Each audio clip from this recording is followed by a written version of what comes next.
Okay, hello everybody. We're here in Berkeley today with Caven. And who is your opponent, Caven? Christian Clemens. He's rated 1954.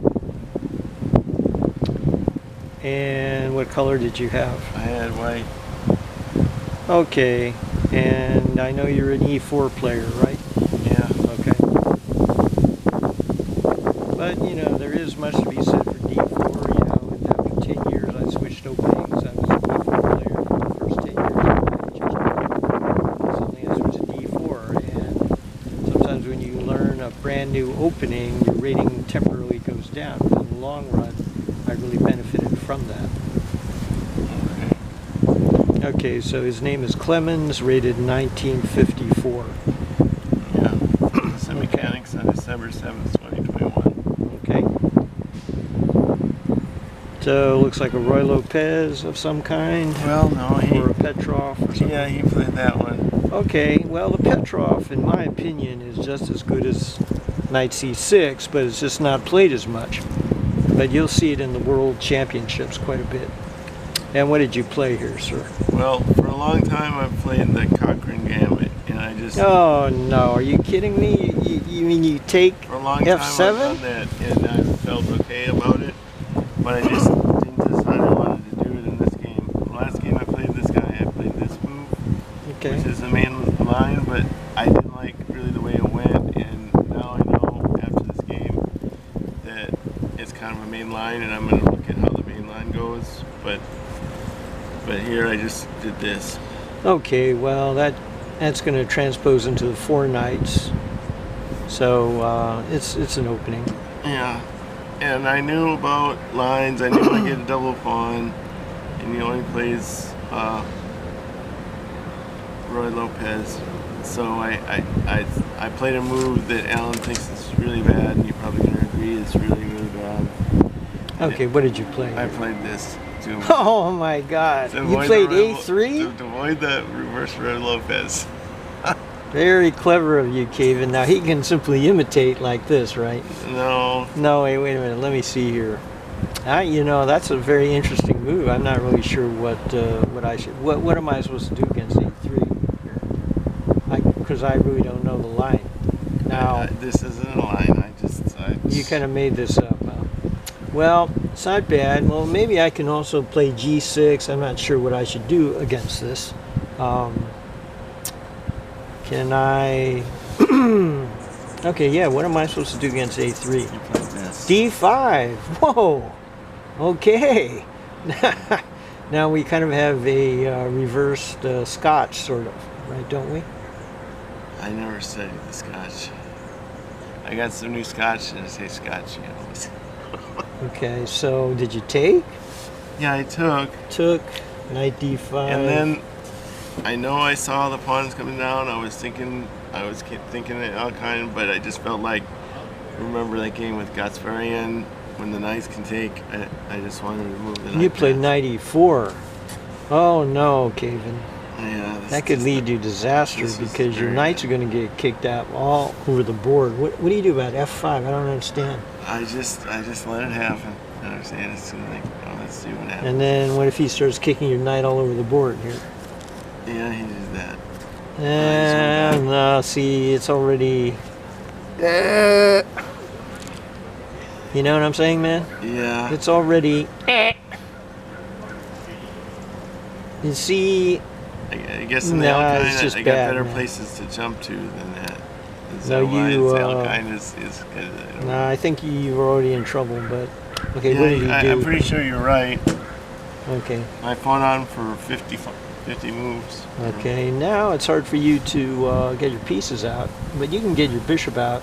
But now, you know, you're going to have to develop the bishop and then the knight on a funny square. You know what I'm saying? I did a crazy thing. Ah, B4. Interesting. Okay. Right here. Bishop D4 is good. And now either rook B1 or C3. Okay. And now where's the bishop go? Well, there's 2 places to go here, and you could go here, which is, then, you know, maybe I'm going to get hit with a knight. But this is good, because this is a very dangerous diagonal for, I'm aiming for F2, you know. So I don't know, man. I think your knight e4 is a bad move in the opening. Yeah. You know? Yeah. Because now you're struggling for equality now in this position.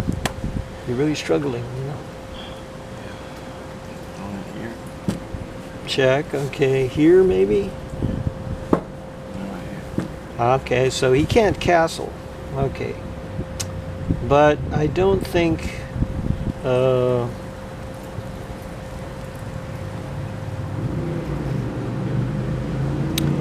okay, now what happened?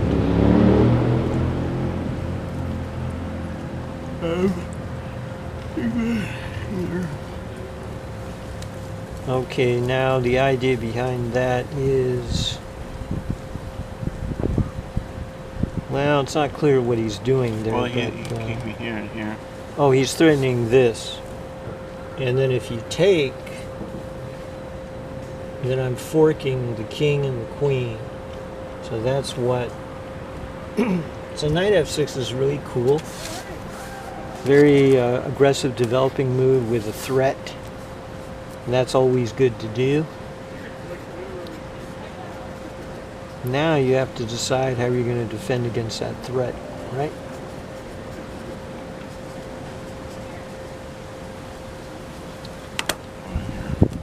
See, your development is kind of it's ugly, but you know what I'm saying? Now you have a bad bishop. You have these real funny pieces, and your queen is okay, but you know, I'm worried about him trying to take advantage of this hole that exists on this square. And so I would recommend this type of move. Is very dangerous for white in this position. But also the very quiet queen e7, you know, the idea of coming in here is good too, you know. You went here straight away. Went there? I don't get it. Okay, don't you have this maybe? Yeah. Okay. Right here. Well, now we have an end game, don't we? Okay, I think you have to take, right? Yeah. Knight takes, and now I think you have some chances here. You know, you can play d3 here and get rid of the ugly backward pawn. I just played d4. d4 is good too, you know. d4 is good. Okay. Let me play that. Takes. Bishop takes. Knight e5 is good. Okay. Well, now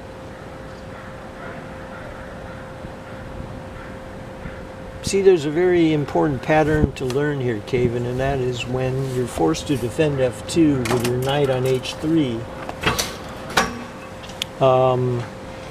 You know, once he plants the knight here, you're going to have trouble driving the knight away now. See what I'm saying? Can you play f3? No, you can't play f3 because of this. You see what I'm saying? Especially if you castle. So this is the drawback behind this particular mode of development. Yes, the queen side.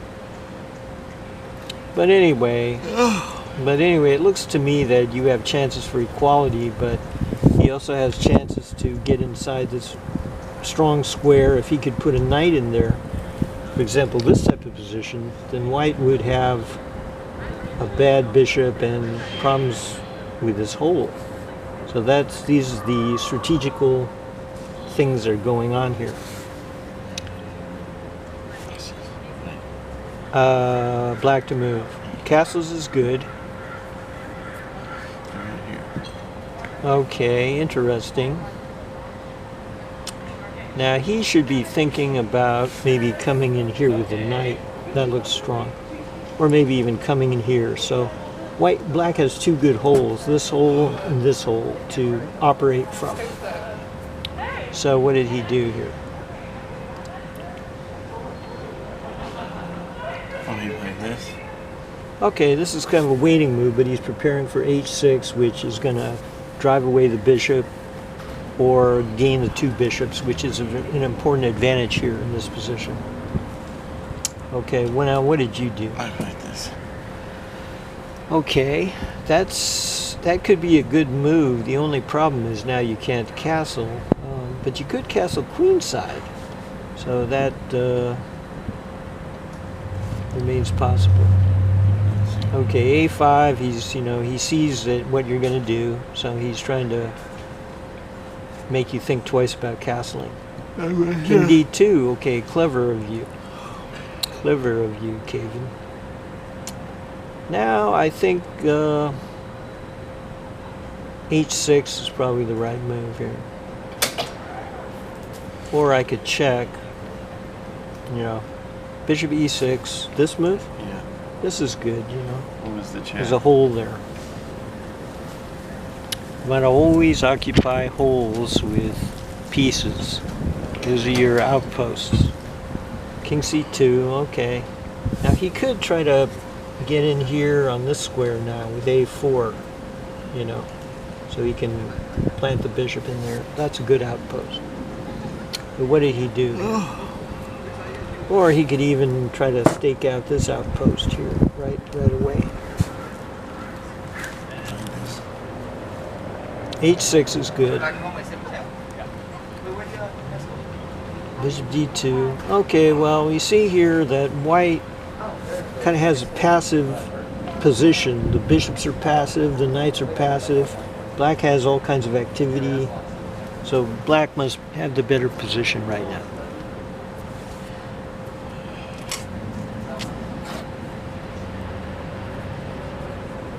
However, it's not that easy to see how I'm going to make progress, in this position.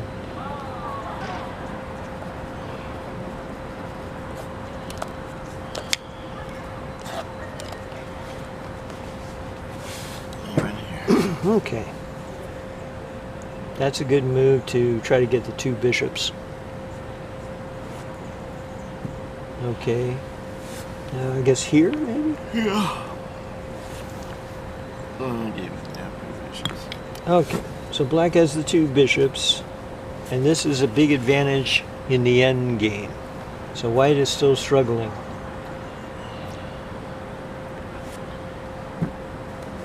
Okay, interesting.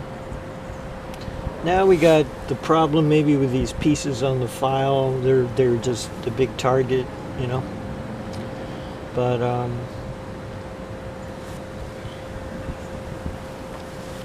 okay.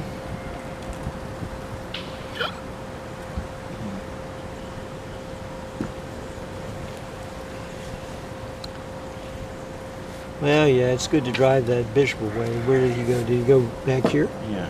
Okay. Now, on a later point, I might nail down this square with a4. Okay. Now white appears to be, trying to equalize. Okay. Well, no, that's kind of interesting. Don't you have c4 maybe in this position, maybe?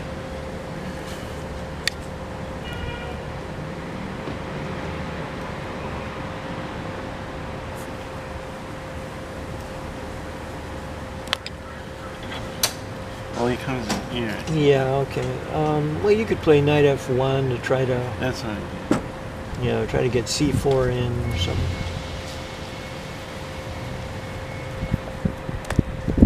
Now, black has nagging pull, but I think that he should be able to hold the position, with correct play.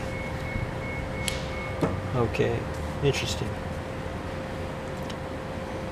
We see white trying to slowly unravel here. What takes, okay. Uh-oh, there's an invasion.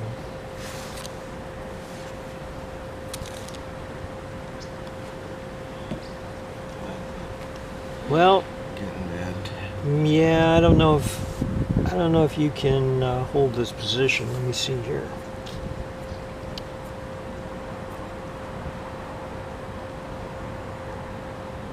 It looks like this is strong, this move here. This looks like a try here.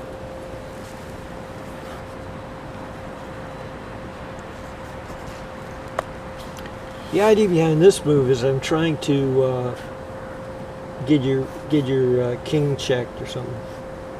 So I don't know. I was thinking. Well, what were you thinking in this position? Well, it's his move. You give moves to Also him. good is G5 is good here with space. So it's a problem of how is black going to maximize his 2 bishop, rook on the 7th advantage in the endgame. I thought he could do this and win a pawn. But yeah, no, that looks hella strong. But instead he went here.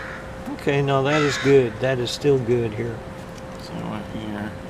Okay, now were you successful in this game or did he get you? Yeah. Okay. Folks, we see now that Caven has made a couple of slightly inaccurate moves in the opening and got into trouble, and this is the result. Black has 2 bishops in the endgame, a rook on the 7th, and kind of a bad bishop and a pinned up king. And black has a clear advantage, and black actually went on to win this game. But we know that in the opening, Caven should not have played the knight e4 move. That kind of set the table for black's advantage. Thank you, friends, for watching. Bye-bye.